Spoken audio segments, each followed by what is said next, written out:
Okay, so we want to create a Roman numeral generator, essentially. So Roman numerals are just what some ancient Roman people used, and you've probably seen them, like this I symbol equals 1, this V equals 5, X equals 10, so on and so forth, all the way up to M equals 1,000. That's what we're just going to deal with in this case.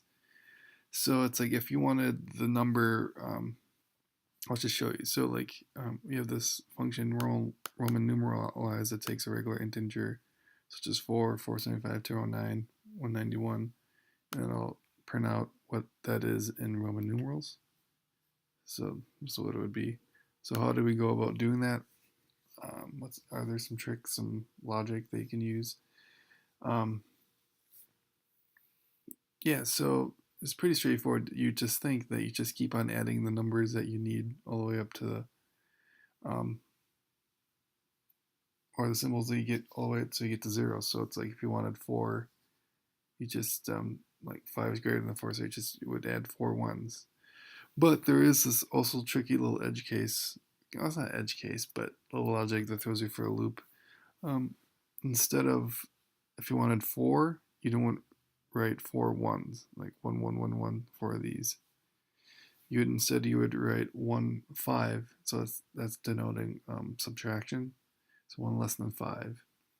And if you wanted to do 9, you don't do a 5 and 4 ones. You do essentially 1 subtract 10.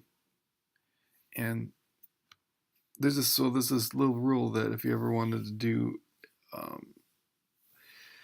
um, one less than the symbol, so like L equals 50, um, you should subtract its one predecessor, which is X. You place that before the L to get 40. So as you can see the um, the next numeral less than 100 is 10.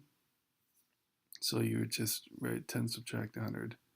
D subtract, this would be 500 subtract 100, it's 4. So those are those little edge cases, but essentially all of these um, values, key value pairs, um, is all you kind of need to build it up. So as you can see, they lend themselves to key value pairs. So the notation 1v is equal to 4. So you can implement that. And so essentially, yeah, so you have your number that you want, so such as 191991, and then you just keep on subtracting or adding the biggest value that would fit into that. And that's kind of the logic. So like you see, here's our key value pairs, like the letter M is equal to 1,000, C equals to 900, so on and so forth to get to 1.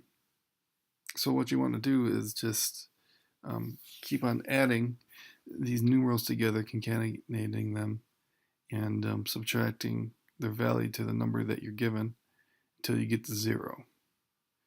So how you do that is just you instantiate your return string, which will be Roman numeral string, so it's 0 at the beginning. Yeah, so then you just iterate through the key value pairs, so, for each key in the object numerals. Um, if or while, since we want to use while, since we want to continually subtract, while the value of that numeral that we're looking at, iterating over, is less than or equal to the number that we have. Um, what we want to do is reset the number, subtract its the value that we're doing, and then concatenating the new key, which is the Roman numeral.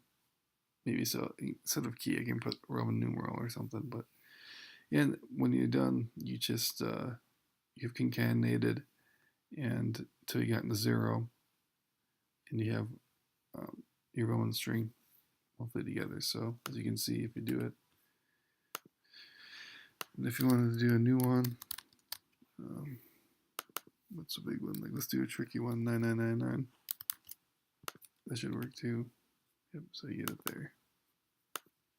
But yeah, that's Jiffy in the how to some kind of a trick or general logic to efficiently get an integer into a Roman normalization translation kind of thing. So yeah, but the trick was just to figure out that there is like a finite set of key value pairs that you can use. And essentially, what you do is you just keep on adding them, um, appropriately adding them that fit into the box, kind of a thing.